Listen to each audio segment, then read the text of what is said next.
오늘은 2강입니다. 내 인생의 시작은이라는 그런 챕터인데, 이 책은 8챕터로 되어 있고, 지난 시간에 이제 일과를 했었죠. 예. 잠깐 이제 복습을 하면은 무신론적 진화론, 유신론적 진화론이 있어요. 무신론적 진화론은 믿음이라고 얘기했어요. 유신론적 진화론은 뭔가 시작한 게 있고, 유신론이니까 시작한 게 있고, 거기서 환경에 따라서 이렇게 적응해 가면서 변형을 일으킨다라는 거죠. 근데 무신론적 진화론은 아무것도 없는 데서 뭐가 시작을 해야 돼요. 그래서 그거는 과학이 아니라고 그랬어요. 그것은 믿음이에요. 무에서 유로 오는 것은 어떤 것이든지 그것은 과학의 영역이 아닙니다. 생명도 과학의 영역이 아니에요. 시작한 다음에 변형되는 것은 과학으로 이야기할 수 있지만 시작을 못 한다는 거죠. 시작은 어차피 믿음인데 그것을 과학적으로 표현하기 위해서 우연히 이것이 생길 수 있다라고 믿는다고 그랬죠. 우연이라고 그랬어요. 그것을 그러니까 우리는 기적이라고 얘기하는데 그것을 기적이라고 보면 너무 비과학적이기 때문에 우연이라는 말로 일어날 수 있을 것 같은 그런 센스를 주는 거예요. 그렇게 이제 그러니까 그것은 이제 믿음이죠, 사실은. 네.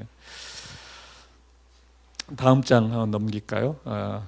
그래서 지난번에 했던 것이 하여튼 모든 존재는 기적입니다. 모든 존재는 기적이에요. 그리고 과학이 발견한 것은 이제 보존된다는 거죠. 그래서 에너지 보존 법칙, 뭐 질량 보존 법칙 이런 얘기를 하잖아요. 보존되는데 그것이 시작을 할 수가 없잖아요. 보존이 된다는 것은 이것이 어디로부터 와 있어야 되잖아요. 그 다음에 에너지가 보존되는 거지 없는 데서 생기는 거는 기적이죠. 에너지가 생기는 것도 기적, 질량이 생기는 것도 기적이에요. 그리고 과학이 말하는 것은 보존된다라는 것을 이야기하고 그 다음에 인과관계로 이제 해석을 하는 거죠. 그런 보존되는 성질이 깨지면 이제 기적이라고 얘기하죠. 그리고 그것을 과학은 설명할 수 없는 것입니다. 그리고 이제 측정 기술에 의해서 과학은 계속 새로운 이야기를 해나간다는 거. 측정 기술. 그러니까 기술이 발달하면 과학도 계속 업그레이드를 해가요. 자, 그래서 지난번에 이제 2가지만 복습을 하도록 하겠습니다. 파스칼의 접근법, 제가 개인적으로 파스칼은 상당히 좋아한다고 했어요. 이제 수학자면서 철학자, 아주 상당히 마음에 드는 2가지를 같이 하고 있어요. 그래서 신이 있다 없다, 그 다음에 내가 그것을 믿는다 안 믿는다. 그래서 4가지 경우가 있다라고 얘기했었죠. 신이 없다. 그런데 나는 믿어. 그러면은 손해를 보는 거죠. 없는데 믿으니까 신을 믿는 어떤 행위를 해야 되잖아요. 이제 그것이 내가 지불해야 될 비용이고, 신이 없는데 내가 안 믿어요. 그러면 그건 잘한 거죠. 그것은 이제 해피한 겁니다. 그런데 신이 있는데 내가 믿지 않는다. 그것은 내가 아무 준비 없이 신을 맞닥뜨려야 되기 때문에 그것은 재앙이 될 수 있어요. 물론 신이 관대해서 아무 준비 없이 와서도 좋다라고 해주면 괜찮겠지만 성경은 그렇게 이야기하고 있지 않으니까 이제 그게 어려움이고, 신이 있는데 준비를 하고 맞이하면, 그리고 내가 신이 있는데 내가 그것을 믿고 신을 맞이하면 그것은 대박이죠. 그 존재가 나를 맞이하는 것도 당연히 정상적인 신이라면 내가 준비하고서 신을 맞이하는데 왜 쓸데없이 준비하고 왔느냐라고 하진 않겠죠. 정상적인 신이라는 게 물론 우리의 생각 범위에서의 신인 거죠. 아무렇게 해도 우리는 신을 우리가 생각하는 순간 인간적인 영역으로 올 수밖에 없어요. 우리가 생각하는 모든 것은 다 인간의 영역이잖아요. 초월적인 것은 진짜 우리가 생각할 수 없는 것들이거든요. 그래서 어차피 우리가 이해를 시작한다라는 것은 우리의 영역으로 신을 끌고 오는 겁니다. 그래서 그 상황 속에서 우리가 하여튼 간에 인간적인 상황 속에서 그것을 해석을 해보려고 하는 거죠. 그래서 기대값, 신이 있다 없다를 50%로 적용을 했을 때 기대값은 있다고 믿는 게 훨씬 더 이득이다라는 거였죠. 여기 2개의 해피 포인트가 있고 믿지 않으면 2개의 이제 눈물을 흘리는 장면이 있어요. 그래서 저는 철저하게 계산을 해보고 믿어라 라는 쪽이에요. 철저하게 계산을 해보고 그냥 믿어보자 라는 것보다는 이게 남으면 믿고 아니면은 뭐 계산해봐서 떠나는 게 낫죠. 왜냐하면 모든 행위는 자기 자신을 위한 것이거든요. 자기의 이익을 극대화하는 것이 지혜로운 거잖아요. 남으면 하는 거고 안 남으면 하지 않는 게 자기를 위한 것이잖아요. 우리가 하나님을 위해서 산다라고 말하지만 그렇지 않아요. 자기 자신을 위해서 사는 거예요. 하나님을 위해서 사는 것이 나에게 이득이라는 걸 알기 때문에 그걸 하는 것이지, 하나님을 위해서 살았는데 아무 이득이 없어. 그럼 바보죠, 그거는. 왜 그렇게 살아요, 그거는? 그거는 전혀 메이크 센스 하지가 않는 거예요. 그것이 하여튼 파스칼의 접근법이었고, 이제 하이데거는 인생의 문제를 이제 세 개로 정리를 했어요. 실존주의 철학자인데, 이 철학은 우리의 본질적인 문제를 잘 정리해 준다라는 것이 철학이 갖고 있는 최고의 장점이에요. 문제를 뭐 이런저런 얘기하지만 깔끔하게 하여튼 정리해줘요. 깔끔하게 정리 못하면 그 철학자는 수준이 좀 떨어지는 거예요. 깔끔하게 정리를 할 수 있어야지만이 한 수준이 있는 거예요. 하이데거는 역시 수준에 있는 철학자였기 때문에 세 개로 정리했죠. 먹고 사는 문제, 관계성의 문제, 정체성의 문제. 사람들 중에 70~80%는 먹고 사는 문제에 매달려요. 그 문제를 푸느냐 못 푸느냐, 그리고 잘 푸느냐 못 푸느냐, 뭐 이거 가지고 서로 자랑하다가 이제 살아가는 게 이 세상 사람들이 보여주는 대부분의 모습이다라고 얘기했어요. 그리고 좀 생각이 있으면 관계성의 문제, 왜 이렇게 이 관계성이 힘들어서 사는 게 힘드냐, 그 문제를 풀어보려고 애쓰는 사람이 좀 더 수준이 있는 사람이에요. 그 다음에 마지막 문제는 나는 누구인가라는 것, 이 문제는 푼 사람이 없다라는 게 이제 하이데거의 주장입니다. 푼 사람이 없다 이거예요. 푼 사람이 없다. 기독교는 이 문제를 도전하는 게 기독교예요. 정체성에 대한 문제를 도전하는 게 기독교입니다. 그래서 기독교에서는 하나님의 자녀다라는 그것을 정체성의 시작으로 가져갑니다. 하나님의 자녀다. 그 다음에 그 하나님께 나아가며 자신을 알아가는 거예요. 하나님이 나의 아버지라는 세팅을 했잖아요. 그건 믿음이죠. 안 보이니까 하나님은 이제 세팅인데, 그 하나님을 생각하고 나아가면서 하나님을 알아가고 자신을 알아가는 거예요. 이 방향성을 준다는 거죠. 그것이 지난 시간의 복습 내용이었습니다. 예, 그러면 이제 오늘 수업을 2강을 들어가도록 하겠습니다. 시간과 공간, 뭐 지난번에 뭐 이런저런 얘기했어요. 그래서 이 중력이라는 것이 실제로는 있는 것이 아닌데 중력장이라는 것이 있고, 그것이 보여주는 하나의 현상이다. 좀 어려운데 그냥 중력이 있다라고 그냥 얘기해도 괜찮아요. 그 다음에 시간 이야기를 했었죠. 공간 속에서 두 지점을 이동하는 데 걸리는 어떤 무엇, 그것을 시간이라고 이야기한다. 그래서 공간의 두 지점에 동시에 있을 수 있으면 그 사람은 시간의 제한을 받지 않는다. 하나님은 그런 존재다라고 얘기했어요. 그래서 하나님은 우주 끝과 이곳에 동시에 있을 수 있는 존재예요. 시간의 제한을 안 받으니까. 그러니까 하나님께는 어제나 오늘이나 차이가 없어요. 그렇기 때문에 그 하나님을 이해하는 게 어렵다고 그랬죠.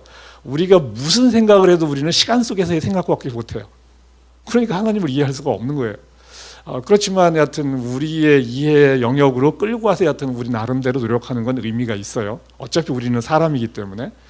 자, 이게 한번 질문을 한번 던져봅시다. 이제 지난번에 얘기한 것이, 빠르게 가면, 빛의 속도로 빠르게 가면 시간이 빠르게 갑니까? 느리게 갑니까? 느리게 간다고 했어요. 빛의 속도로 날아가면 시간이 안 가요. 그래서 내가 빛의 속도로 계속 날아가면 저는 늙지 않아요. 그런데 날아갈 수가 없다겠죠. 그리고 날아다녀서 뭐 하겠냐 이거예요. 내가 빛의 속도로 날아다니면서 그 의미가 없어요. 그죠? 빛의 속도로 날아가는 게 별로 의미가 없어. 그리고 이제 중력이 크면 시간이 느리게 가요? 빠르게 가요? 시간이 느리게 가요. 중력이 크면. 그래, 블랙홀 근처 가면은 시간이 거의 정지해 버려요. 그래서 사실은 시간과 중력은 같은 거예요. 또 이해하기 어려운데 같은 거예요. 같이 간다는 거죠, 그것이. 그래서 이 지구상에서도 중력이 있고, 뭐 인공위성에서도 뭐 중력이 있는데, 인공위성에서는 지구의 중심으로부터 좀 멀리 떨어지니까 지구의 어떤 끌어당기는 힘을 좀 더 작게 받는다. 중력이 약하니까 시간이 빠르게 가는데, 이게 또 빠르게 돌아가니까 시간이 약간 느리게 가. 그래서 전체적으로는 하여튼 빠르게 가고, 그래서 시차가 있다는 얘기를 했고요. 자, 이제 오늘의 문제를 하나 보려고 잠깐 봅시다. 자, 이 가장 빠른 우주선은 1시간에 26만 킬로미터를 가요. 2011년에 만든 주노 우주선인데 1시간에 26만 킬로미터. 이 지구를 한 바퀴 도는 게 한 바퀴가 한 6만 킬로미터 정도 되죠. 6만 5천 킬로미터 지구. 그러니까 빠른 우주선으로 가면은 한 15분이면 지구를 한 바퀴 돈다라고 생각하면 돼요. 자, 우주 비행사가 계속 우주로 날아가면서 지구에 있는 여자친구에게 매일 연애 편지를 보내요. 지금은 연애 편지니까 결혼해서 뭐 살다 보내는 게 아니고 지금은 뭐 보낼 때죠. 여자친구니까 그냥 매일 뭐 보낼 게 있겠냐 싶겠지만 보낼 게 있어야지 그래도 연애 아니에요, 그죠? 매일 보내. 매일 그러면 624만 킬로미터를 가는 거죠. 1시간이 26만 킬로미터니까 매일 624만 킬로미터를 우주를 향해서 지금 뭐 날아가고 있어. 그럼 이 사람이 매일 편지 한 통씩을 써서 보내요. 여자친구한테, 지구에 있는 여자친구한테. 자, 그런데 그럼 편지를 또 배달해 줘야 될 거 아니야. 그 배달하는 그 우주선이 또 있어야 될 거 아니에요. 쓴 편지를. 그 우주선도 똑같은 속도로 지구로 또 날아와요. 자, 그러면 질문. 여자친구는 매일 한 통의 편지를 받는다? 0x. 재원이. 오늘 여기 없네. 뭐 저기 누구냐 저기 내가 불러야 되는 다준이가 없네. X. 다준이가 없네. 매일 한 통의 편지를 받지 못해요. 그죠? 얘는 맨날 쓰는데 하루씩 쓰는데 여자친구는 못 받아 매일. 자, 한 일주일 지나면은 뭡니까? 지구에 있는 이 친구는 일주일 걸려서 받게 돼요. 그죠? 매일 썼지만 일주일 걸려서 받고. 그래서 한 달쯤 간 다음에 또 편지를 썼어요. 그러면 그건 한 달 후에 와요. 그냥 하루 차이가 점점 맨 처음에는 일주일, 뭐 8일, 9일, 10일 하면서 점점 늘어난다는 거예요. 그래서 시간이 상대적으로 간다는 거예요. 이렇게 그런 식으로 설명을 하는데 여하튼 시간이 이 온 우주에 동일하게 시간이 가는 곳은 한 곳도 없다는 거. 중력이 다 다르다고 했어요. 중력이. 왜냐하면 이게 소수점, 어떤 위치라는 것이 소수점 아래로 쭉 내려가 보세요. 그러면 막 무한대까지 내려가야 돼. 정확하게 어떤 한 지점이라는 것을 표현할 때 단위가 뭐냐 이거예요. 미터 단위로면 굉장히 러프한 거고 이게 미리 단위면은 좀 더 자세한 거잖아요. 근데 0.00001 미리 단위로 한다고 해보세요. 그러면 이 지구상에 같은 위치에 있는 사람은 아무도 없어요. 그죠? 그래서 이 무한대의 지점이 있기 때문에 이 우주 가운데 동일하게 시간이 가는 곳은 한 곳도 없다라는 거예요. 신기하죠? 신기한데 우리는 지금 뭐 에베레스트 맨날 헷갈리는데 에버레스트 그러면 맞는데 에베레스트 꼭대기에 사는 사람과 여기 땅 위에 사는 사람은 중력이 다르잖아요. 그죠? 근데 그 정도 차이로는 수명의 차이가 몇 분 차이 안 나요. 죽을 때까지 해봤자 몇 분 차이도 안 난다고. 그렇지만 여하튼 그 이야기를 좀 했었고요. 다음 슬라이드 보겠습니다. 하나님, 그럼 하나님은 누구라고 우리가 이야기할 수 있을까라는 문제인데 하나님은 제일 원인 없이 존재하는 첫 번째 존재를 하나님으로 디파인을 할 수 있어요.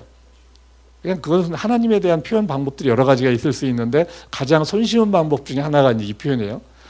원인 없이 존재하는 첫 번째 존재. 그러면 하나님은 어떻게 오셨어요? 어디에서 오셨어요? 라는 질문이 성립해야 하네요. 안 하는 거예요. 그 다음에 줄줄이 나올 수 있잖아요. 줄줄이 나올 수 있지만 하나님한테는 어디서 오셨어요? 언제 오셨어요? 이런 말도 필요가 없어요. 그냥 스스로 있는 존재. 그래서 I am who I am이라고 얘기하는 거죠. 원인 없이 존재하는 첫 번째 존재. 거기로부터 모든 것이 말미암는다는 거죠. 그렇게 하면은 좀 더 우리가 이제 시작이 좀 더 편안해져요. 왜냐하면 하나님에 대한 궁금증을 가져봤자 그거는 하나님하고 대화할 수가 없어요. 그냥 원인 없이 존재해버리기 때문에. 그리고 모든 존재는 기적이다. 아까 이야기했었고요. 이 단백질이라는 것이 있는데 이거는 뭐 제 영역은 아닌데 생물학의 영역인데 단백질은 아미노산으로 이루어진다라고 해요. 단백질도 종류가 여러 가지가 있는데 여하튼 천여 개의 아미노산으로 단백질이 이루어져요. 천여 개의 아미노산이 절묘한 조합을 이룰 때 단백질 하나가 생겨. 단백질 하나. 이 절묘한 조합이라는 건 뭐냐면 둘이 만나서 할래도 뭐 확률 4분의 1, 셋이 만나면 8분의 1 뭐 이런 식으로. 그러니까 뭐 이 아미노산을 딱 던졌을 때 이게 랜덤하게 막 천여 개 흩어질 거 아니에요. 그것이 잘 모여져서 하나의 단백질을 이룬다는 얘기예요. 그 얘기는 뭐냐면 시계 부품을 다 뜯어버려 가지고 하늘에 던졌더니 떨어지면서 다 조립이 돼서 떨어졌더라라는 얘기예요. 그 얘기하고 똑같아요. 시계는 근데 부품이 그렇게 많지는 않잖아요. 천여 개 되지는 않아요. 그거하고 똑같아요. 그냥 공중에 던졌는데 절묘하게 떨어지더니 다 조립이 돼 있더라. 이제 그거하고 똑같은 거예요. 그 단백질 하나가 나오기가 굉장히 어렵죠. 그 다음에 이 인간, 사람은 수조 개의 단백질로 이루어져 있죠. 그러니까 그것도 이 단백질이 흩어져 있으면 안 되잖아요. 단백질 수조 개를 던졌는데 그것이 하여튼 절묘하게 또 모여져야지 사람이 나오는 거잖아요. 그죠? 절묘한 조합이라는 거죠. 이런 거 하나하나가 확률적으로 일어날 수가 없는 것들이에요, 사실은. 근데 우연히 그것이 일어날 수 있다라고 믿는 거죠. 이제 그러면 그게 이제 무신론적 진화론이 되는 거예요. 여하튼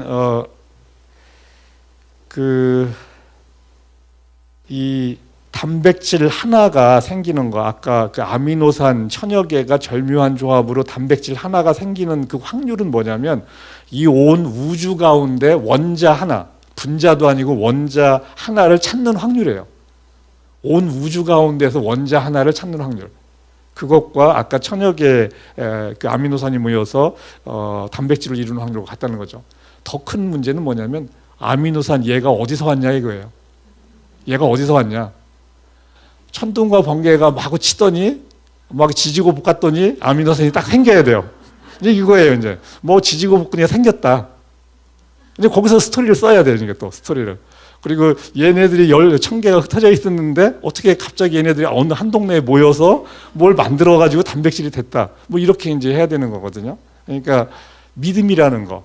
그러니까 뭐 있어 보이는 과학적인 표현들에 너무 주눅들 필요 없다는 거예요. 그러니까 다 허점이 다 있는데 그런데 그들은 그렇게 생각하고 싶은 거야. 그리고 그들의 믿음이 여러분의 믿음보다 누구께 크다고 그랬어요? 그들이 더 크던 거예요. 더 커요. 그러니까 여러분이 그들을 막 이기려고 할 수도 없어요. 여러분의 믿음이 작으니까. 그러니까 너무 막 주장하고 싸울 필요 없다는 얘기예요. 그거 가지고서 절대 그들의 믿음이 더 크기 때문에 싸워서 이길 만한 상대하고 싸워야지 이길 수 없을 때는 안 싸우는 게 더 지혜로운 거죠. 자, 다음 페이지. 하나님을 여하튼 원인 없이 존재하는 첫 번째 원인이라고 얘기를 했고요. 자, 이제 도덕경. 그 뭐 중국의 그 하이얼이라는 전자회사가 있는데 그 전자회사의 사장이 장 루이빈이라는 사람이에요. 그 사람의 기업 철학 이념이 있어요. 기업 철학. 뭐 다들 뭐 애플이고 뭐고 다 어떤 기업이 지향하는 생각하는 그런 것이 있는데 이 사람이 이 도덕경을 인용을 해요. 자기의 기업 철학이라고 그래서 천하만물 생어유 유생어무. 천하만물은 생어유. 있는 것에서 나왔다. 생어유. 생이라는 게 이제 생겨났다는 거고 유가 있다는 거죠. 있는 것에서 생겨났다. 그런데 유생어무. 있는 것은 없는 것에서 생겨났다. 아, 정말 너무 멋들어진 표현이에요. 그죠? 너무 멋있죠? 이런 거 딱 들으면 감동이 좀 있어야 되는데 감동이 별로 없어. 저는 그냥 감동이 있거든요. 이런 거 보면 참 사람치고 이런 말을 어떻게 할 수 있을까. 근데 그냥 먼 산 바라보면서 생각하는 거잖아요. 이 사람도 그냥 하늘을 바라보면서 생각하면서 이런 말을 생각하는 거예요. 자신의 어떤 그런 이해의 이제 깊이를 나타내는 건데, 자, 그러면 성경은 뭐라고 얘기해 이거죠? 성경은 천하만물은 어디서 생겼다고 그래요? 어디에서 생겼어요? 천하만물이? 여기 밑에 답이 나와 있네요. 말씀으로 생겨났다 이거죠. 믿음으로 우리는 세상이 하나님의 말씀으로 지어졌다는 것을 깨닫습니다. 그래서 이거 표현은 없는데 뭐 유생어문은 있지만 유생언이라고 제가 써봤어요. 있는 것들은 말씀으로부터 생겨났다. 말씀으로부터 생겨났다. 자, 근데 말씀으로부터 생겨났다라는 표현이 믿는 자에겐 맞는 말이지만 말씀이라는 것이 인격체라는 거거든요. 여기에서 그죠? 그리고 성경에서는 말씀을 예수님으로 하고 의인화시켜서 인격체를 표현을 해요. 근데 말씀이라는 게 누가 이제 말씀을 하는 거죠. 이야기를 하는 건데 누구한테 얘기하는 거죠? 근데 말을 하려면 듣는 사람이 있어야 되잖아요. 누가 누구한테 얘기하는 거예요? 말씀으로 이 천하만물이 생겨났는데 말을 했어요. 혼잣말이었습니다. 잖아요. 그죠? 혼잣말이었습니다. 그죠? 대상이 없잖아요, 지금. 이 말을 듣는 대상이 없어요.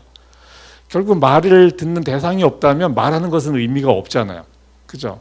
그러니까 이걸 유생어원을 다시 또 생각해 보게 되면, 이건 책에는 유생어원만 제가 써놨는데 오늘 이렇게 노트 필기를 좀 강의를 준비하다 보니까 유생어사라는 표현이 더 맞을 수도 있겠다. 있는 것들은 생각으로부터 나왔다 이거예요. 누구의 생각? 하나님의 생각. 하나님은 있어라라는 말을 할 필요가 있어요, 없어요? 없죠. 생각하면 이거 괜찮은데 있게 해야 되겠다. 혼잣말이죠, 물론. 혼잣말인데 생각으로부터 모든 만물이 존재하는 거죠. 생각으로부터 나온다는 거죠. 그게 더 적절한 표현이다라는 생각이 들었어요. 여하튼 천하만물 생어유, 유생어사 또는 유생어원, 그렇게 우리는 이 히브리서에 써 있다. 여러분들은 그렇게 이야기를 해도 좋은 거죠. 그리고 아까 히브리서 11장 3절 한번 같이 읽어보겠습니다. 믿음으로 우리는 세상이 하나님의 말씀으로 지어졌다는 것을 깨닫습니다. 보이는 것은 나타난 것에서 된 것이 아닙니다. 보이는 것이 나타난 것에서 된 것이 아니다. 이게 아까 유생어무잖아요. 그렇죠? 보이는 것은 없는 것에서 나왔으니까 그 말이 맞는 거죠. 이 말씀, 하나님, 이것은 영원히 살아남는다라는 것인데, 시편 102편 26절에 하늘과 땅은 모두 사라지더라도 주님만은 그대로 계십니다. 이 만들어진 모든 것이 사라질 것이라고 성경은 또 얘기해요. 이게 사라지는 것도 엄청 어렵죠. 이게 다 흩어놓은 걸 어떻게 이게 없애버려요? 이것도 한두 개가 아니잖아요. 소각을 해야 될 텐데 이걸 우주를 다 태워버려야 되잖아요. 태워버리면 그 쟤는 또 어디로 가요? 그것도 만만치 않은 일이에요. 그러니까 이 우주가 한 점에서 나왔다는 특이점 이론으로 풀어간 것도 재밌는 스토리인데, 이것을 다 다시 없애버리는 것도 엄청난 일이 될 건데, 하나님이 하시겠다면 하시는 거죠. 그거는 한 점에 우주를 담은 분이 이것을 한 점으로 다 모이게 한 다음에 그냥 사라지게 하는 것도 하나님의 계획이라면 할 수 없는 거죠. 여하튼 그것이 사라진다 하더라도 하나님은 계시는 거죠. 하나님은 계셔요.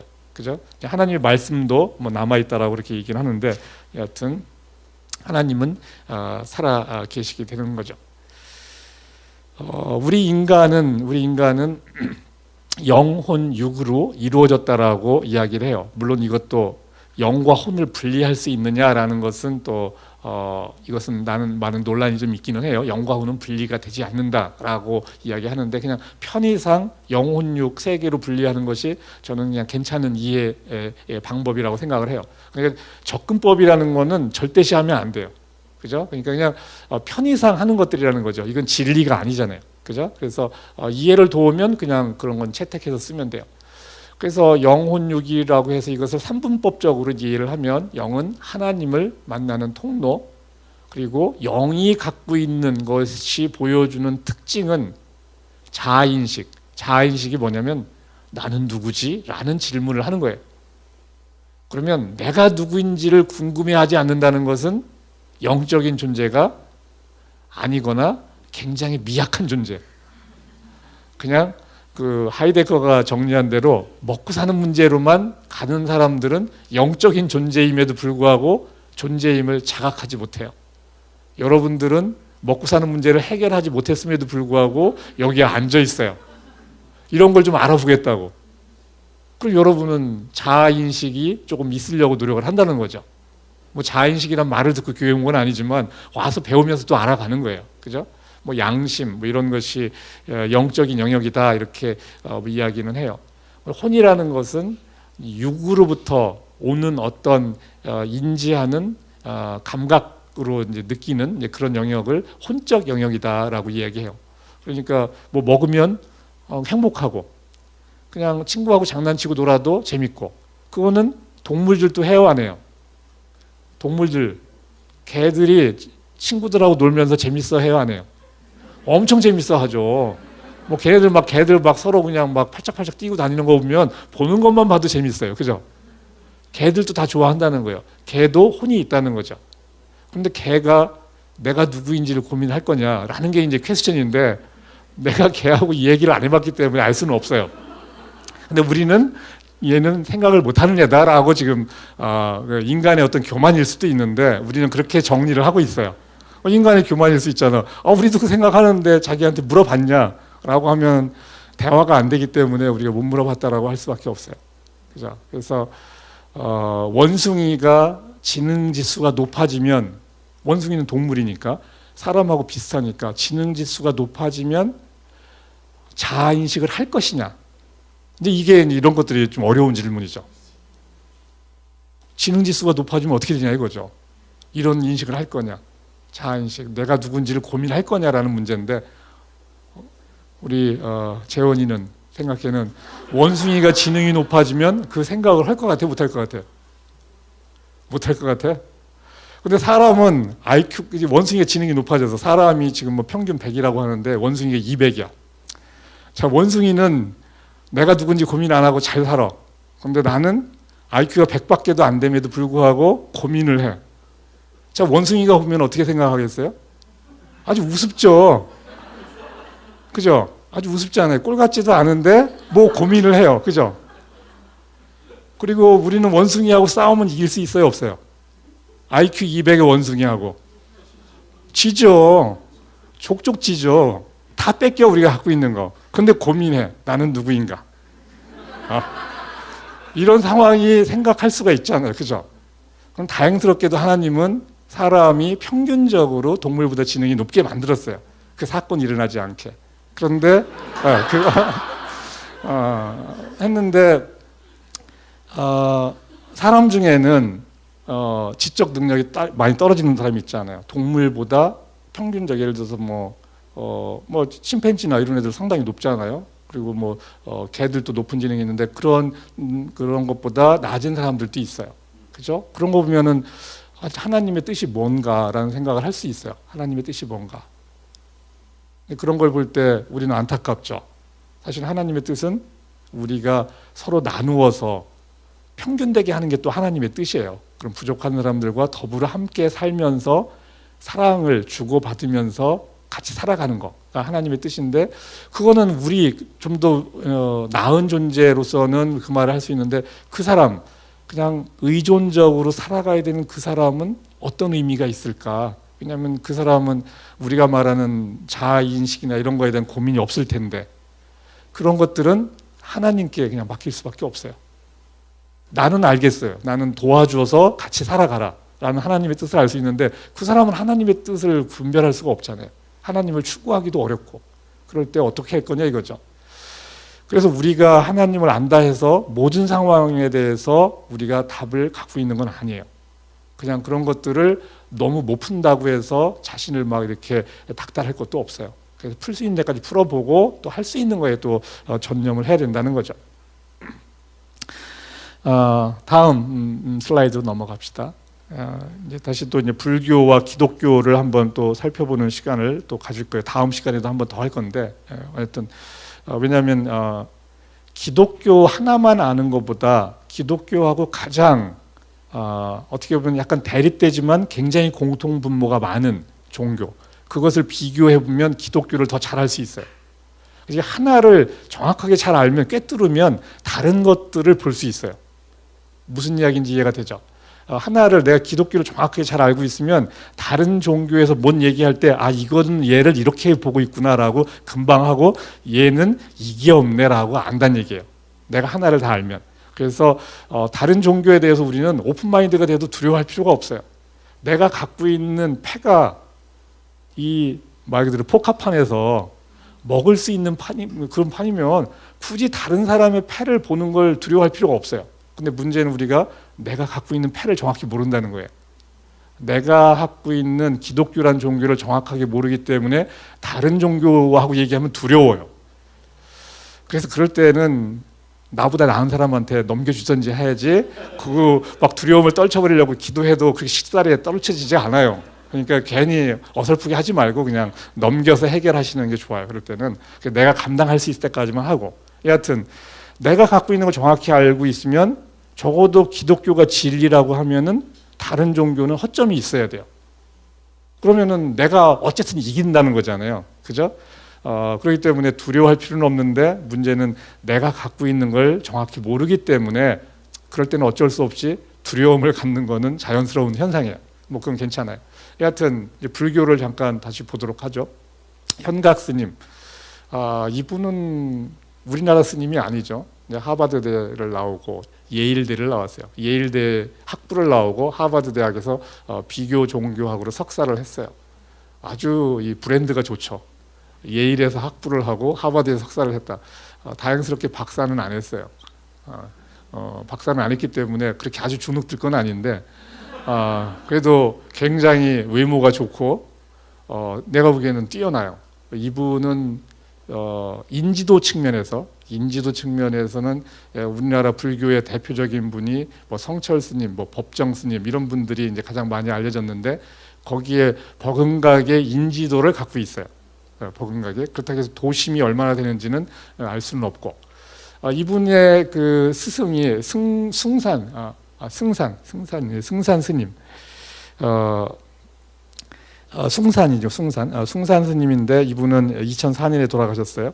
이분을 미국에서 만나서 이 자극을 받고 이 불교에 입문을 하고 한국까지 오게 돼요.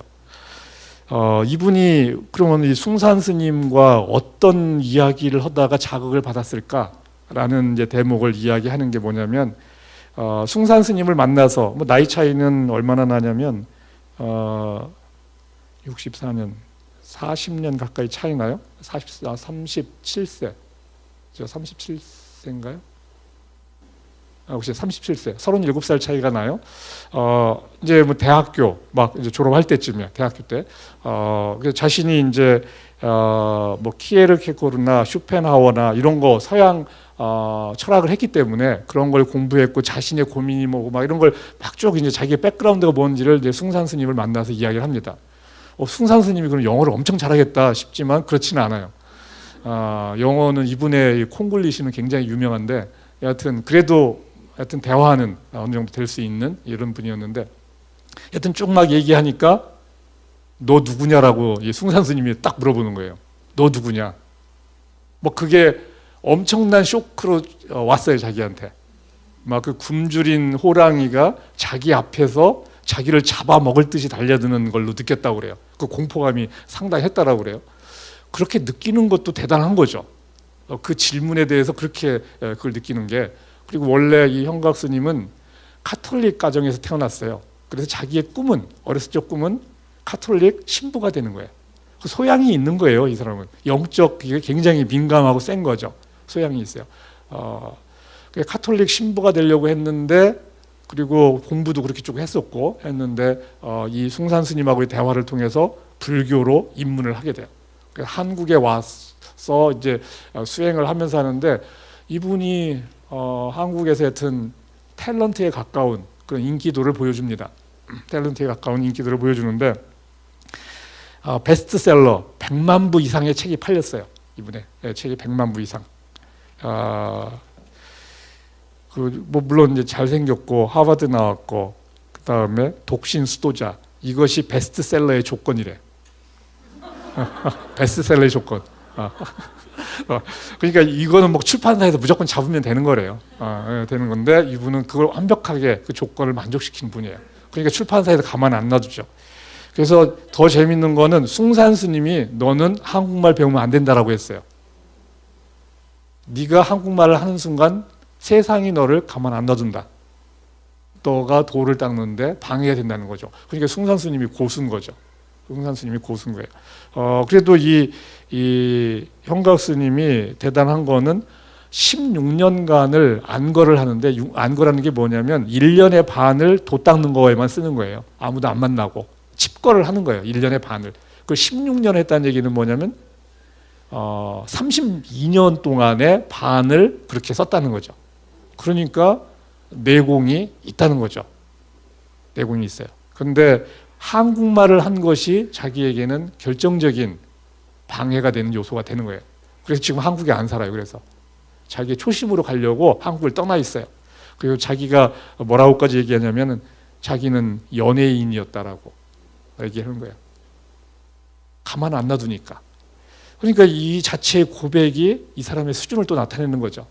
이렇게 고백을 하고 자기가 진짜 추구하려는 것이 무엇이었는지를 이제 가는 거죠. 여하튼 이 사람의 자아인식이 뭐냐면 내가 누구인가 이것을 아는 자아인식의 정점에 뭐가 있냐면 생각하기 바로 전 단계로 들어가라. 어렵지. 생각하기 바로 전 단계, 거기에 자기의 참 자아가 있다는 거예요. 이거 죽었다 깨도 못하는 거예요, 이거 정말. 이 불교에서의 어떤 소양이 뭐가 있냐면 불교에 입문을 하려면 면벽을 하는 게 있어요. 점을 하나 딱 벽에 딱 찍어놓고 3주 동안 그 점만 쳐다보는 거예요. 그래서 자기의 모든 것을 거기에 투영을 시켜야 돼요. 그거 못하면 그냥 하산하라. 뭐라고 해야 돼요? 하산해야 돼요. 불교에 도 닦는데 소양이 안 되는 거예요. 그거는 아예 기본기가 안 되는 거예요. 그거를 하고 나서도 갈 길은 멀죠. 갈 길은 멀어요. 여하튼 뭐 그럴 정도인데 이분은 성경도 당연히 읽었고요. 그런데 하나님과의 만남이 없었어요. 그리고 불교가 평화의 종교라는 것이 또 마음에 들었고 숭산 스님과의 만남이 자기에게 자극을 줬어요. 그래서 한국까지 온 거고 그래서 자기 모든 걸 다 버리고 왔잖아요. 그러니까 사실 이것만으로도 상당히 결단력도 있고 집중력도 있는 그런 분이 제가 볼 때는 난 이분의 그 뭡니까 그 메시지도 들어요. 저는 그 불교 강좌 같은 걸 저는 가끔 보거든요. 불교 그러니까 대부분의 메시지는 별로 이렇게 영향가가 없는데 이런 분들의 메시지 들으면은 상당히 괜찮다는 걸 딱 느껴져요. 그러니까 자신의 어떤 고민이 제대로 이제 들어가고 있는 걸 보여주는 거죠. 여하튼 자아인식 나는 누구인가. 아까 숭산 스님이 너 누구냐라고 물어본 게 그 질문이거든요. 야 지난 시간 뭐 했는지 그게 뭔 상관이냐. 너 자신의 정체성 자신에 대해서 아는 것 이것을 하라고 숭산 스님이 딱 이 형각 스님을 이제 몰아갔던 것이죠. 그리고 그것이 이제 점프를 하게 하는 요인이 됐고 한국에 왔는데 또 연예인이 돼버렸고 뭐 이런 거죠. 자 그러면 그거에 비해서 기독교는 뭡니까? 그 가장 어렵다는 자아인식 너는 누구냐라고 했을 때 나는 하나님의 아들이요 라고 얘기를 하는 이제 종교가 되는 거죠. 자 그러면 질문 내가 하나님을 믿으면 나는 나의 정체성을 안다. 0X 자 재원이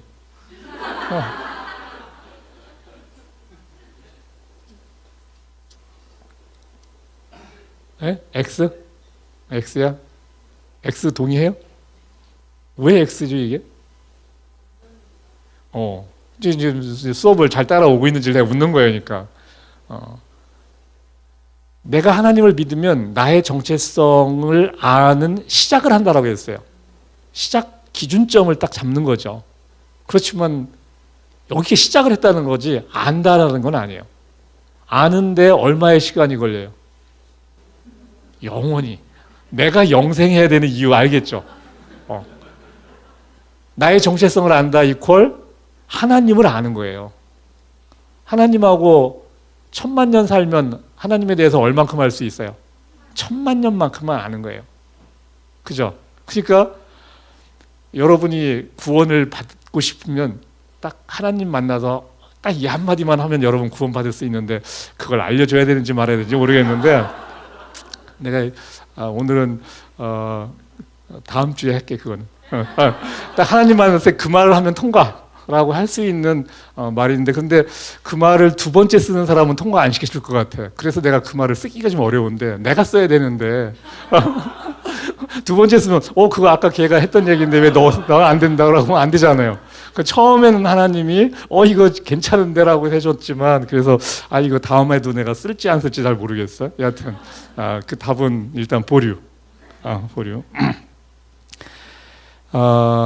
성경은 1400년 동안 쓰여졌어요. 1400년 동안. 그러니까 BC 1400년 경부터 AD 뭐 한 100년까지 뭐 이런 정도 이제 쓰여졌던 거죠. 40명 이상의 저자들이 썼고 성경은 믿을 만한 책인가 했을 때 그거를 증명할 수는 없어요. 사본이 많고 뭐 저자들 중에 뭐 괜찮은 사람들도 있고 2000년 전이거든 지금. 가장 최근의 저자라고 해도 2000년 전이에요. 그냥 이것이 2000년 전에 저자가 쓴 책이 이게 정말 믿을 만한가? 그건 믿거나 말거나예요. 그 증명할 수 있는 건 아니라는 거예요. 그러니까 함부로 증명이라고 해서 달라들 필요는 없다는 거예요. 단지 우리에게 정보로 주어졌고, 그리고 다른 정보가 없는 거예요. 우리한테는 다른 정보가 없기 때문에 그 정보를 잘 활용해서 내가 얻을 수 있는 것을 최대한 얻는 게 내가 할 수 있는 방법이에요. 그래서 여튼 이 성경에는 상당한 정보를 여튼 담고 있고요. 그리고 사실 우리가 역사라고 말하는 역사책에 나오는 거, 로마 시대니 뭐 우리나라 말하면 예를 들어 삼국시대에 대한 책은 책 한 권, 뭐 삼국유사, 뭐 고려시대에 대한 것도 책 한 권밖에 없어요. 자, 그런 거에 비하면 성경은 수천 권의 사본이 있으니까 이것이 많이 돌려도 받고 하니까 그럼 우리의 고려시대나 신라시대보다는 훨씬 더 정확한 정보를 주고 있는 거죠. 그죠? 그렇지만 이게 정말 트루스를 담고 있다라고 증명할 수 있는 건 아니라는 거. 많은 사람이 주장하고 해도 알 수 없는 영역은 알 수 없어요. 여튼 성경은 하나님의 존재를 증명하기 위한 책도 아니에요. 하나님이 자신의 자녀들에게 하고 싶은 이야기들을 담고 있는 거죠.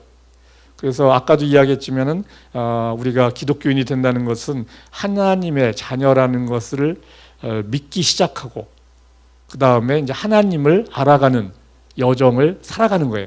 우리의 인생은 하나님을 알아가는 여정, 그거 이퀄 나를 알아가는 여정이라는 거죠. 그게 우리의 인생이에요. 그러면 잘 사는 인생이에요. 자신을 알아가는 거니까. 그리고 재밌어요.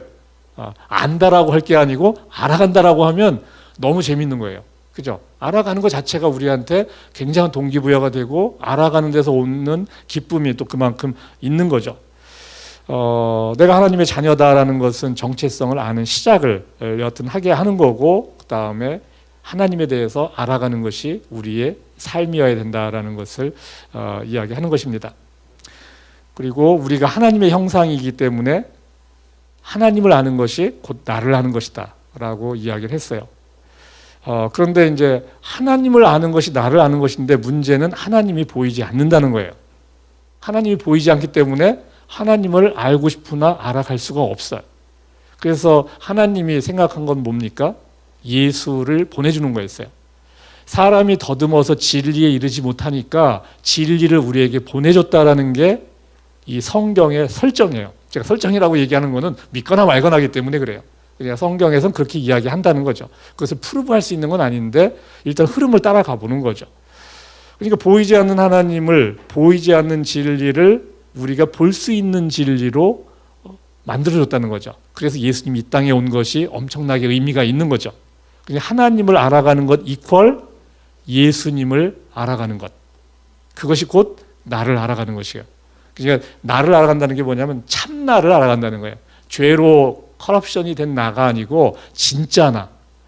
내 안에 하나님의 형상이 있다고 했잖아요. 하나님이 나를 만들었던 그 모습을 알아간다는 거예요. 예수님이 우리한테 온 것이 그래서 엄청나게 의미가 있는 거죠. 보이지 않는 진리를 우리에게 보여주셨기 때문에. 그래서 하나님에 대해서 막연하게 생각하는 것들이 하나님에 대해서 구체적이 된 거죠. 우리에게 예수님이 왔다는 것은, 진리가 왔다는 것은 그 진리가, 물론 이건 좀 더 어려운 얘기일 수 있는데 그 진리가 허상일 수도 있어요. 그렇지만 그것을 안 주면 우리는 계속 헤맬 수밖에 없어요.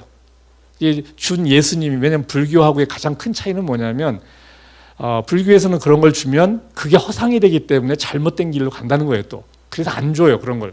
근데 기독교는 계시 종교이기 때문에 허상 같아 보이지만 그걸 준다는 거죠. 보고서 배우면 쉬우니까 우리가 쉽게 문제를 풀 수 있게 이제 해준다는 거예요. 그런데 이것이 없으면 우리는 헤매다가 죽는단 말이에요. 어차피 못 찾아요. 근데 우리에게 답을 줬는데 이것이 답인지 확인하는 것은 그냥 답을 이 무한한 이 세계 속에 찾는 것보다는 훨씬 쉬운 일이에요. 그렇기 때문에 의미가 있는 거죠. 이것이 진짜 답인지 아닌지를 증명할 수는 없지만 우리에게 답이라고 성경은 줬다라고 이야기하고 있는 거예요. 그래서 이제 객관적으로 이제 접근을 하는 거죠. 그래서 그것이 답인지를 확인해 볼 수는 우리에게 기회는 주고 있고. 여하튼 시편 16편 5절 한번 같이 읽겠습니다. 주님이야말로 내가 받을 유산의 몫입니다. 주님께서는 나에게 필요한 모든 복을 내려주십니다. 나의 미래는 주님이 책임지십니다. 주님이 내가 받을 몫이다. 여러분이 받을 유산은 누굽니까? 여러분이 받을 유산은 천국에 있는 땅 몇 평인가요? 그게 여러분의 유산이에요? 여러분의 유산이 뭐예요? 하나님 나라에 가면, 천국에 가면 뭐가 유산이죠? 여기서 뭐라고 했어요? 주님이야말로 내가 받을 유산의 몫이라고 그랬어요. 여러분의 유산은 그럼 뭐가 되는 거예요? 재원이. 주님이 여러분의 유산이에요. 하나님이 여러분의 유산이라고요. 하나님을 소유한 만큼 하나님의 나라를 소유하는 거죠. 거기서 땅 몇 평 가지려고 애쓸 거 없이 그냥 그게 자체가 하나님의 일부예요. 그죠? 하나님을 소유하는 거. 그게 꿈이에요. 사실 우리의 꿈. 내가 하나님을 다 알으면 그러면 하나님을 소유할 수 있어요. 하나님을 다. 하나님을 조금밖에 모르면 조금밖에 소유할 수 없어요. 여러분은 하나님을 얼만큼 소유할 수 있느냐? 하나님을 아는 만큼 소유할 수 있어요. 아는 만큼이라는 게 뭐냐면 사랑하는 만큼. 사랑해야지 알 수 있거든요. 왜냐하면 하나님이 사랑이기 때문에. 사랑하는 만큼 하나님을 아는 거예요. 그래서 여러분이 유산을 많이 갖고 싶으면 하나님에 대해서 집중을 하고 시간을 쓰고 노력을 하면 그만큼 유산은 늘어나는 거예요. 그죠? 주님께서는 나에게 필요한 모든 복을 내려주십니다. 나의 미래는 주님이 책임지십니다. 이런 거 읽으면 아, 이 땅 사는 동안에 이제 먹고 사는 문제 해결됐구나 라는 생각이 들 수 있어요. 하나님을 믿으면 굶어 죽지는 않아요. 그런데 내가 원하는 만큼을 주는 건 아니에요. 이 땅에 사는 동안. 그거 만약 준다고 하면 교회 전도할 필요 없어요. 예수님 믿으면 이 땅에서 잘 먹고 잘 살더라 하면 왜 전도해요? 세상 사람들 돈 쓰고 들어오려고 그래 여기에. 돈 쓰고. 근데 필요한 모든 복을 주신다겠지 내가 원하는 모든 복을 주시는 분은 아니에요. 그리고 나의 미래는 주님이 책임지십니다. 자, 이것이 그러면 나의 미래 이 땅에서 수십 년 사는 동안 내가 병 안 걸리고 건강하게 살 수 있다는 그걸 보장하는 건가요? 아니에요. 그것도. 내가 이 땅 살다가 불치의 병 걸려 죽을 수 있고 교통사고 나서 죽을 수도 있어요. 나의 미래는 영원한 미래를 책임지는 거예요. 영원을 책임지는 거고 이 수십 년의 인생을 이 땅에서 내가 편안하게 잘 살게 하는 것이 하나님의 뜻은 아니에요. 하나님의 뜻은 뭐냐? 하나님을 아는 것. 하나님을 아는 것이에요. 하나님을 알려면 하나님을 사랑해야 돼요. 그러니까 쉽지 않은데 그게 쉽지 않으니까 예수님을 보여줘서 실체로서 해보는 연습을 할 수 있게 해준 거예요. 그런데 그분도 2000년 전에 떠나셨어. 여튼 지금 뭐 계신다 하지만은 여하튼 내가 만질 수 있지는 않으셔요. 그런데 그래서 성령님이 오셨는데 안 보이는 하나님이 다시 성령님, 안 보이는 성령님이 돼버렸어요. 그렇죠? 그렇지만 2000년 전에 우리와 함께 살았던 예수님, 실체화된 예수님이 있었다는 것은 많은 힌트를 거기에 주고 있는 거예요. 그죠? 그래서 해볼 수 있게 됐다는 것을 의미하는 거예요.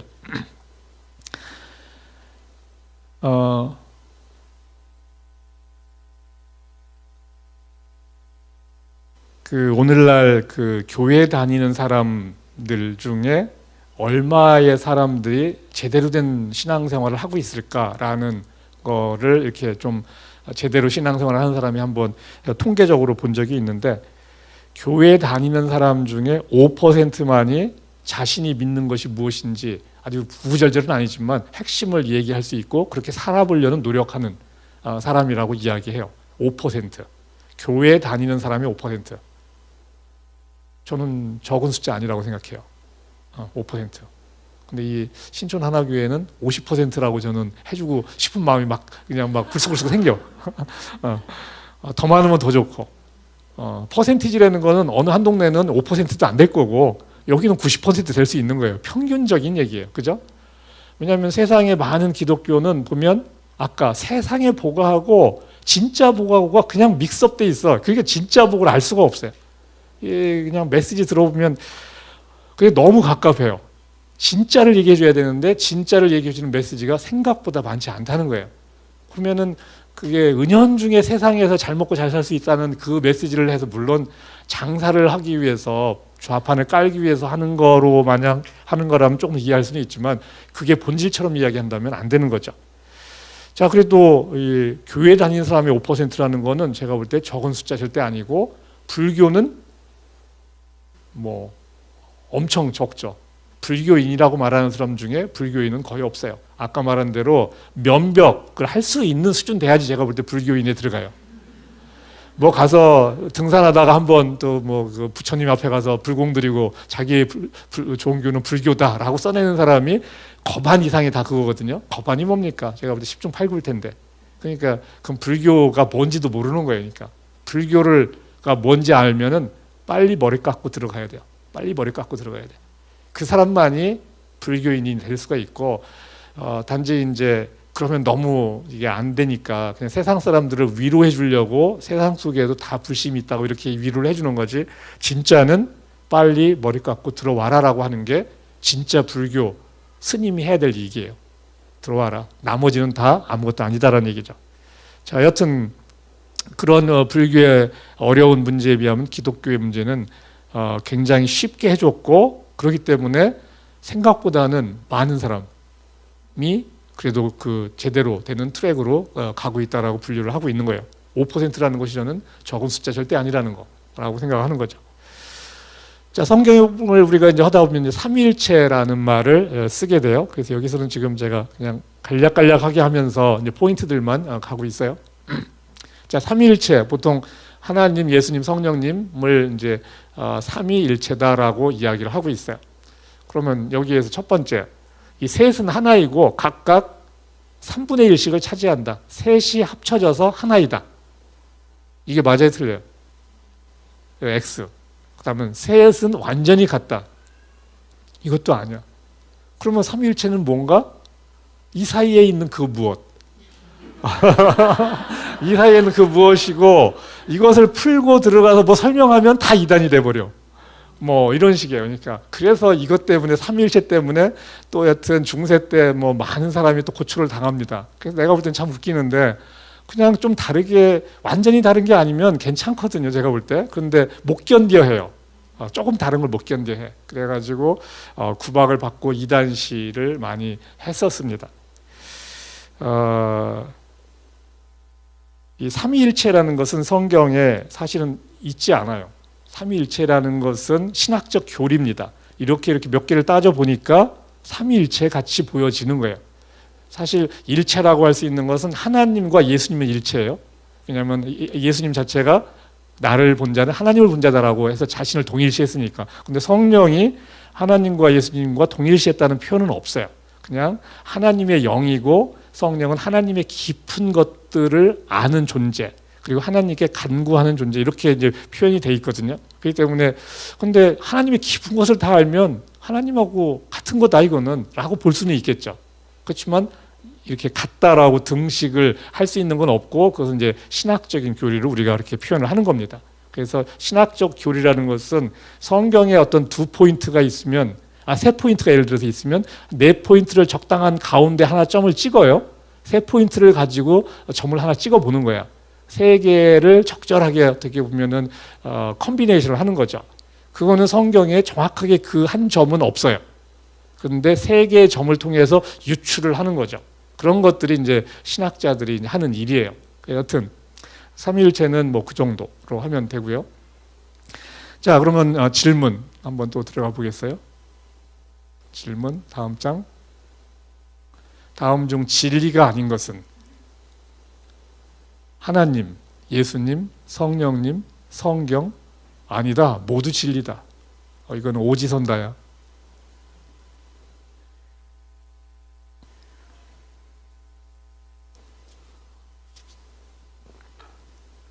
자, 우리 재원이 그래도 계속 잘 맞추고 있어 지금. 사실은 좀 틀려줘야지 되는데 재원이가 너무 잘 맞추고 있어.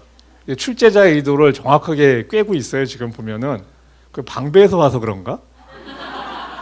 방배에서 조기 교육을 하고 신촌에 왔기 때문에 이 신촌의 수준이 어디 평균 수준이 있어야 되는데 재원이는 좀 높은 것 같다. 이게 어떻게 이 문제를 어떻게 하겠어요? 재원이 5번 모두 진리다. 하나 답을 또 딴 사람 한 명 물어봤으면 좋겠는데 이거 책 읽어본 사람 이과. 근데 읽어도 답이 없어요 거기에 사실은. 원래 연습 문제라는 게 답이 그대로 나와버리면 연습 문제가 아니잖아요. 그죠? 그걸 통해서 한번 유추해 볼 수 있는 걸 해줘야 되는데 그 5번이 아니다라고 생각하는 사람 그러면 손 들어봐요. 5번 아니다. 다음 중에 진리가 아닌 것은 지금 재원이는 5번을 찍었는데 다른 답을 이야기하고 싶은 사람 있어요 없어요? 감히 막 찍을 수가 없어. 근데 여기에 이게 찍을 수가 없는 이유, 이게 찍으면 이거 불경죄로 걸려서 하나님한테 이거는 아주 큰 코 다칠 여지가 있기 때문에. 그죠? 이거 다 지금 다 쟁쟁한 분들이잖아요. 거기에 성경을 더했는데 여기에 어떻게 한 획도 더하거나 뺄 수가 없는 것 같은 그런 느낌을 주잖아요. 그죠? 다음 중 진리가 아닌 것은 성경. 이게 또 뭔 소린가?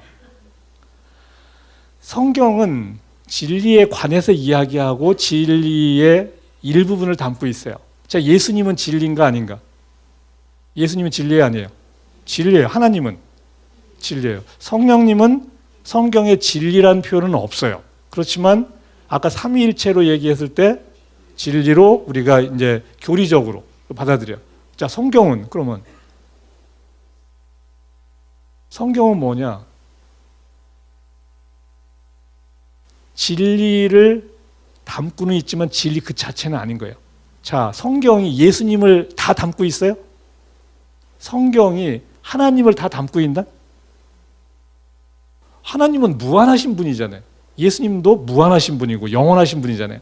그걸 다 담고 있어요? 안 담고 있어요? 안 담고 있기 때문에 이퀄은 아닌 거예요. 진리에 대해서 중요한 것을 담고 있어요. 진리에 대해서 중요한 부분을 우리한테 알려주고 있다는 거죠. 이해가 돼요?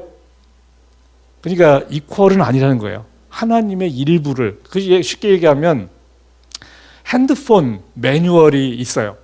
핸드폰 매뉴얼. 근데 핸드폰 자체를 우리가 개발하는 그 개발자들이 갖고 있는 거 하면 핸드폰의 기본 과학적 시각이 벽면에 빽빽할 정도의 책이 있어야 돼요.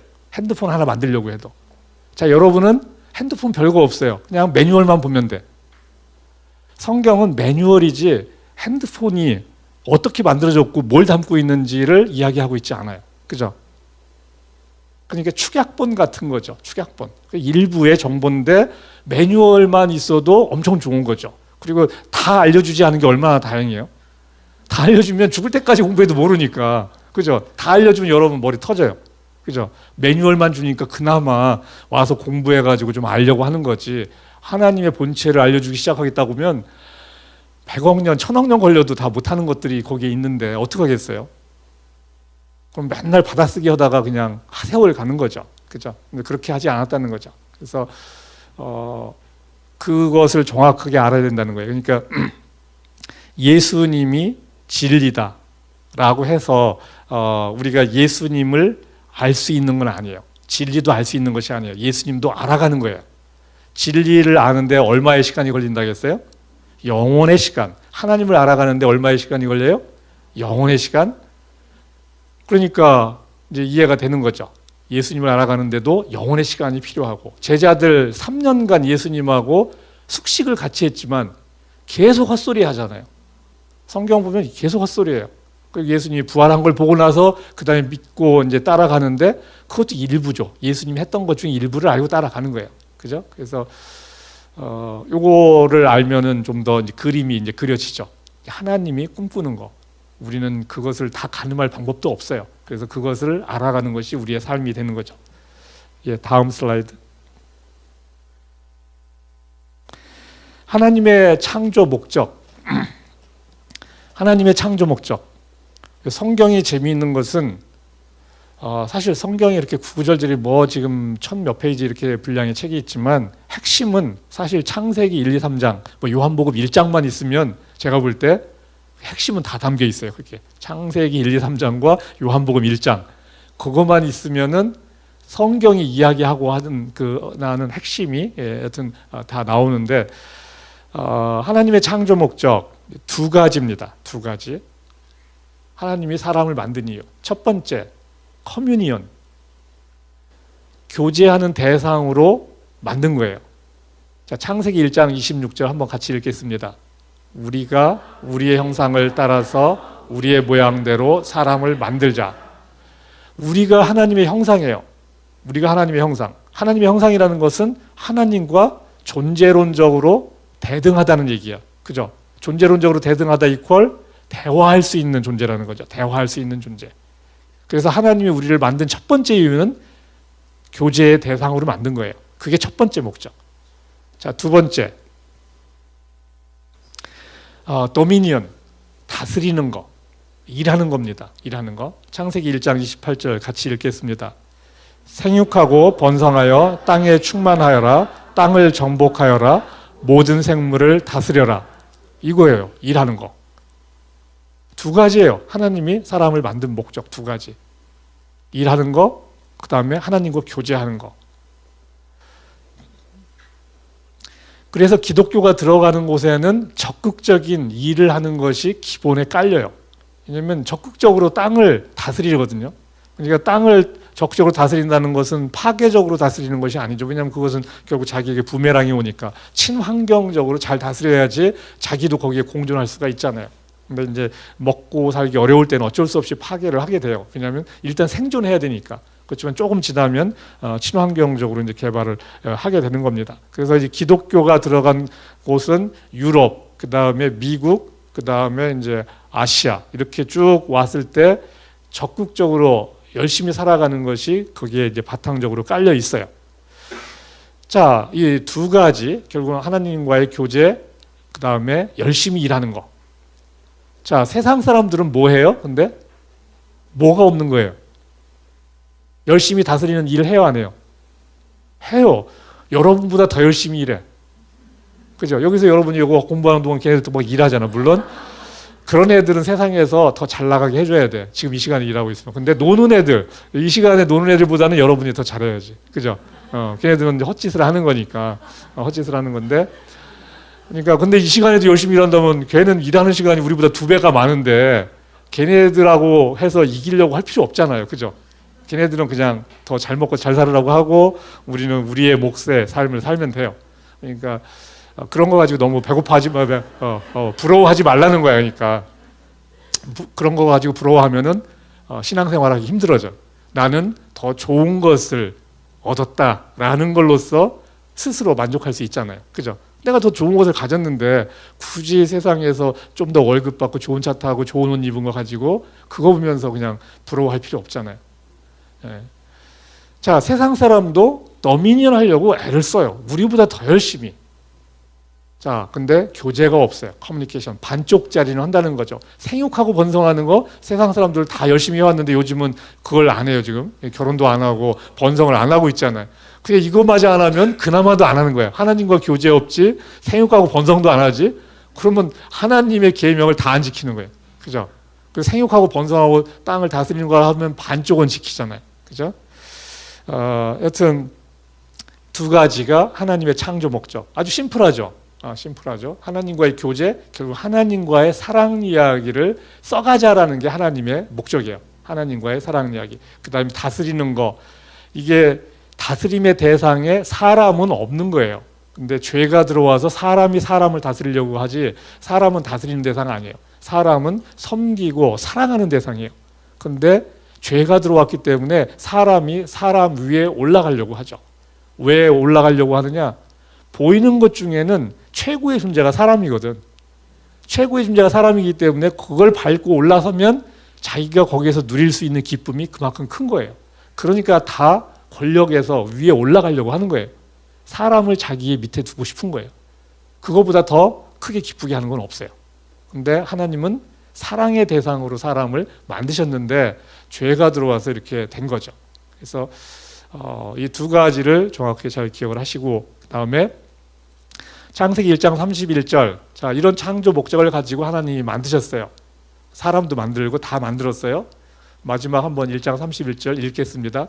하나님이 손수 만드신 모든 것을 보시니 보시기에 참 좋았다. 만들고 나서 보니까 참 좋았다. 아직 이제 죄가 막 들어온 건 아니죠. 여튼 자신의 목적대로 세상을 만든 겁니다. 결국은 자신의 기쁨을 위해서 세상을 만드신 거예요. 이것도 사실 창조 목적이에요. 하나님이 자신의 기쁨을 위해서. 당연하죠. 자기가 안 만들어도 되잖아. 만드는 건 이유가 있는데 자기 좋으려고 만드는 거죠. 하나님은 자신이 좋으려고 만들었지 만들어 놓고 슬퍼하려고 한다면 그거는 이상한 거죠. 그리고 정신병자가 아닌 다음에는 그렇게 하지 않는단 말이에요. 자기가 좋으려고 여튼 하는 거죠. 자신의 기쁨을 위해서 세상을 만드셨다. 자, 오늘 말씀을 이제 정리하는 쪽으로 가봅시다. 내 인생 시작에 대한 이야기를 지금 하고 있고요. 그 다음에 로마서 4장 17절 하나님에 대해서 이렇게 이야기해요. 한번 같이 읽겠습니다. 죽은 사람들을 살리시며 없는 것들을 불러내어 있는 것이 되게 하시는 하나님. 이제는 이런 표현이 자연스럽죠. 그죠? 오늘 이제 수업을 듣고 하니까 없는 것들을 불러내어 있게 하시는 하나님. 그러니까 무에서 유를 만드시는 하나님이잖아요. 유생어물을 하시는 하나님. 그게 하나님이에요. 그리고 아무 원인 없이 존재하는 첫 번째 존재. 원인 없이 존재하는 첫 번째 존재가 하나님이다. 뭐 이런 얘기를 했었죠. 그 종교 생활과 신앙 생활이 있는데 종교 생활은 율법화 시키는 거죠. 하나님을 사랑하고 이웃을 사랑하라는 것이 이제 성경이 주는 핵심 메시지인데 이 신앙 생활 이런 것들을 율법화 시켜요. 그러면 신앙 생활은 그럼 율법이 없어지는 거냐? 그것은 아니고 율법의 본질이 살아있는 게 신앙 생활이에요. 그 이야기는 뭐냐면 종교 생활은 하나님을 이렇다 저렇다 해가지고 정해버려요. 그것을 교리화시켜요. 교리화시키기 때문에 그 교리를 벗어나면 이건 이단이다 아니다 이런 거 가지고 더 관심이 많아. 근데 당시 예수님이 왔을 때도 예수님을 다 문제시했던 게 율법 학자들이었어요. 그들은 율법에 정통했어요. 종교 생활을 했어요. 그런데 하나님의 마음을 모르는 거예요. 그러니까 계속 뻘짓을 하는 거거든요. 근데 신앙생활이 뭔지를 모르는 거예요. 오늘날도 교회 다니는 사람의 대부분은 종교 생활을 해요. 그런데 신앙생활이라고 생각을 해요. 그렇기 때문에 굉장히 경직돼 있고 율법화돼 있어요. 그러니까 그런 사람이 이제 전도하는 걸 보면 갑갑해요. 왜냐하면 하나님의 어떤 생명력이 느껴지지 않는다는 거죠. 신앙이라는 것은 살아있는 하나님과 살아가는 거예요. 종교 생활은 뭐냐면 하나님을 박스에다 가두고 하나님은 이렇다 저렇다 하고 이거 하라고 했다 저거 하라고 했다고 해서 딱 리스트를 만들어서 체크리스트 만들어서 사는 거예요. 자, 어느 게 쉬워요? 종교 생활이 쉬워요? 신앙 생활이 쉬워요? 종교 생활이 쉬워요. 왜냐하면 체크리스트 딱 만들어서 요 쭉쭉쭉 해서 됐네. 오케이 오늘 이제 동그라미 딱 치고 자면 돼요. 자, 근데 신앙생활은 살아있는 하나님과 살아가는 거예요. 하나님의 뜻을 헤아리려고 마음을 하려고 그래요. 이게 딱 써주는 게 아니잖아요. 또 하나님이 뭐 금방금방 말도 안 하시잖아요. 그게 너무 어렵잖아요. 그러니까 종교생활을 해버리는 거예요. 이거 하면 됐고 이거 하면 안 하면 안 됐고. 그래서 종교는 율법으로 가는 거고 신앙은 본질로 가는 거예요. 그것이 어려워도 본질로 가는 거예요. 내가 틀려도 괜찮아요. 신앙생활 했는데 하나님의 마음을 잘못 읽어도 괜찮단 말이에요. 왜냐하면 어차피 내가 자라나야 돼요. 어렸을 때 아는 엄마와 중학교, 고등학교, 대학교 갔을 때 아는 엄마 다르잖아요. 괜찮다는 거예요. 그게 자기 나이대에 맞게 엄마를 알아가는 거잖아요. 그죠? 그게 본질이라는 거예요. 하나님과 살아가면서 하나님을 알아가는 거, 그 하나님의 마음을 헤아려가는 거, 그 깊이는 가면서 달라져요. 근데 본질상 한 곳을 향해서 가는 거죠. 근데 오해도 할 수 있죠. 하나님과 사이에서. 그죠? 오해할 수 있어요. 괜찮아요. 방향성이 있기 때문에 괜찮다는 거예요. 항상 이렇게 직선적으로 갈 수는 없어요. 엎치락뒤치락 하지만 크게 보면 방향성이 딱 유지되면 괜찮다는 거죠. 그래서 여러분은 신앙생활을 해야 되고 종교생활이 되지 않아야 되는데 오늘날 많은 사람은 이게 무슨 차이가 있는지를 정확히 몰라요. 자기는 종교생활 하는데 신앙생활 한다고 생각을 해요. 그렇기 때문에 대화가 안 돼요. 대화가 안 돼. 근데 우리 신촌교회는 그런 부분에서 열려 있어요.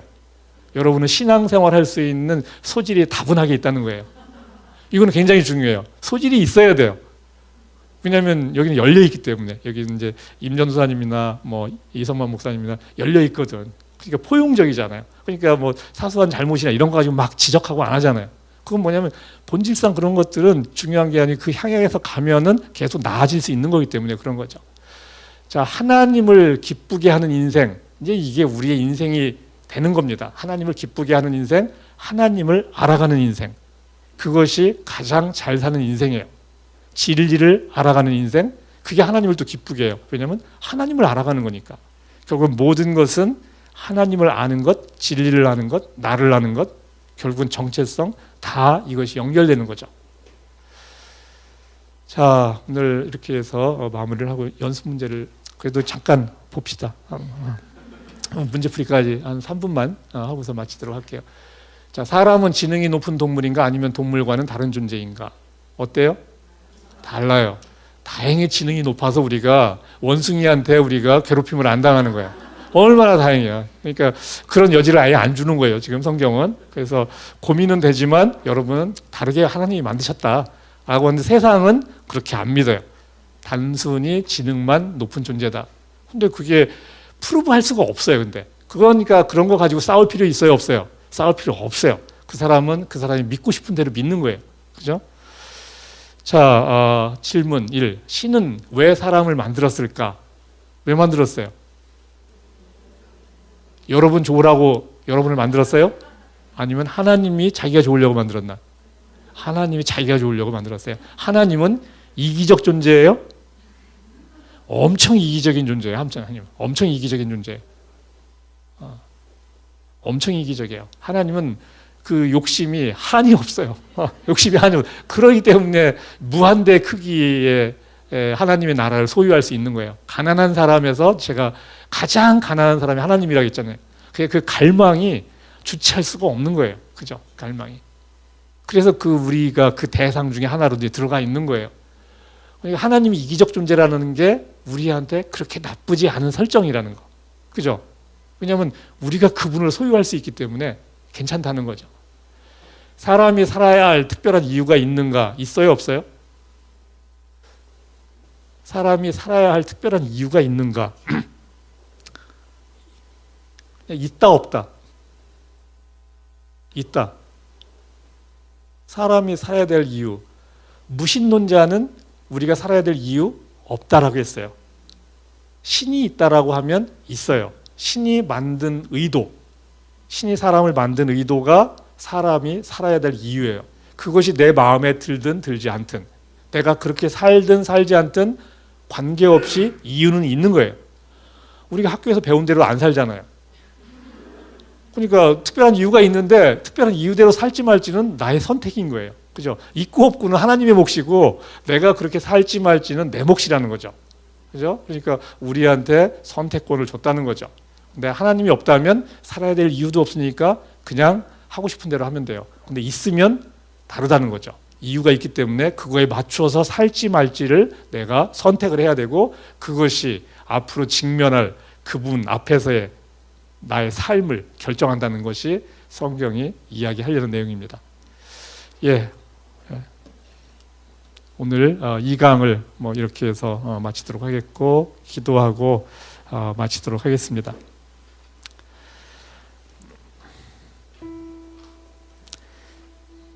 예, 아버지 하나님, 우리의 인생의 시작에 대해서 다시 한번 생각해 보았습니다. 원인 없이 존재하는 하나님, 주님께서 우리를 만드셨습니다. 모든 것이 주님으로부터 말미암았습니다. 주님은 우리에게 원하시는 것이 있습니다. 우리의 마음을 원하시고 있습니다.